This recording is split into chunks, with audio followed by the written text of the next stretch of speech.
You're planning a conference, summit, symposium, event, and you want to make it more fun and more valuable. I'm going to define both and give you a really easy, low-hanging fruit, no prep, no cost way to make that happen.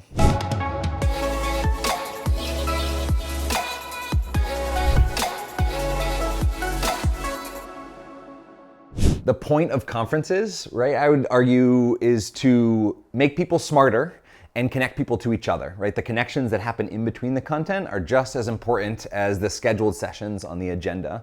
And so somebody much smarter than me, Roger Schenck, one of the kind of founding fathers, if you will, of artificial intelligence, once defined intelligence in a way that I found really interesting. And that is, if you want to make something more valuable for somebody, right, the definition of intelligence is the number of cases that you have in your head about a thing.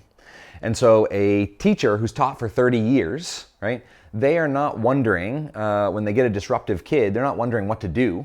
They just think back, 5 years ago I had a kid, and this is what worked. And they pull that case out and they apply it. And so conferences are amazing at exchanging and giving people cases, right? It's one of the reasons if you ask people, why are you going to a conference in your industry, in your specific niche, is to like find out what's happening, the trends, what are other people doing, benchmarking yourself against others.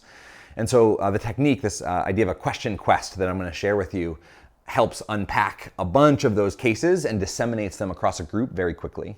I had a mentor once who said, you can't do something for too long without injecting some fun into it before you just get burnt out. And so I'm going to redefine fun for you as adventure. So what I'm going to suggest is that embarking on an adventure is any experience where the outcome is uncertain. And so if you want to make a conference more fun, I know 90% of conferences that happen around the world are going to go like this. There's going to be an opening keynote, a couple breakouts, maybe a lunch, perhaps an after lunch or during lunch keynote, a couple breakouts, maybe a networking reception afterward. And so if you want to make it fun, we need to break up that format and disrupt that pattern and that cadence a little bit. So here's a simple method followed by 4 tips to make it go even better. This idea of a question quest, right? Mentor used to say that the best way to kill a question is with an answer. And so if you want to make people smarter at your conference, right in the beginning, invite people to come up with a question that they would like to ask on repeat to lots of people in the hallway and during sessions and at lunch to collect a whole bunch of different answers to that one question, right? So your question might be, what is one thing you did in the last 6 months that saved you time? And if you ask that to 10 people in your industry, you'll get more intelligent about how to save time. Even for a very serious audience, I like to gamify things just a pinch. And so to gamify something, you give people an objective. So you're inviting people to come up with a question, to collect multiple cases, but their objective is to collect quotes. So all throughout the event, you want people collecting quotes, listening for little nuggets and ideas and gems to write down, all for the purpose of them actually being the closing keynote, them being the audience. So what I'm going to suggest is ditch your closing keynote speaker and make the audience the closing keynote, right? Have the audience's contribution and all of the quotes that they've picked up from their question quest throughout the summit be the wrap up to the event. And there are lots of collaborative ways that you can share that. You could use a throwable microphone called a catch box if you want to search that. That's kind of cool.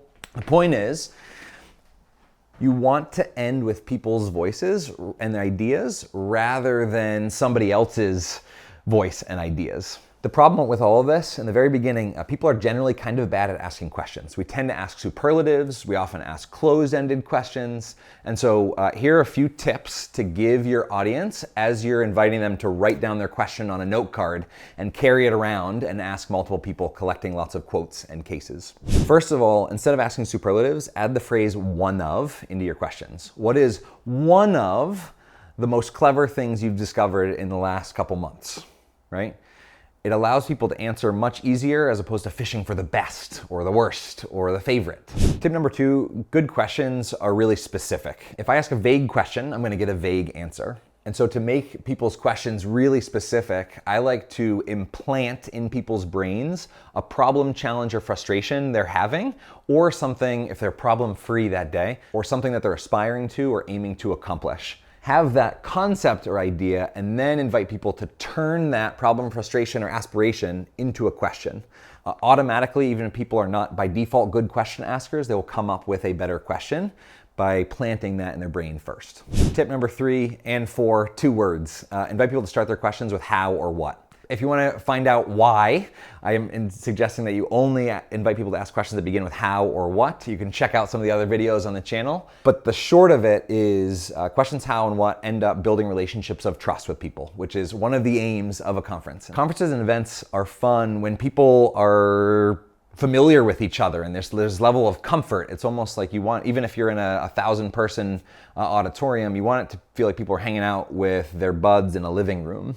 Because when that happens, right, you create this sense of belonging, which is what I call like deep fun.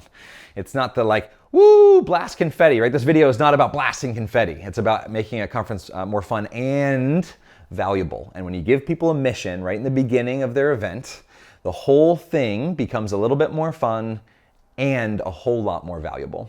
I happen to get to travel around the world for a living, helping conferences be more fun and more valuable. And so if you're interested, I'm about to dive on the ground and reveal something behind me that you can scan to get a whole bunch of free resources, printable ideas to make your conference event symposium a whole lot better. And if you're on your phone, it's in the link in the description. But if you're on a computer, take out your phone and scan this in 3, 2, 1. Have an awesome day.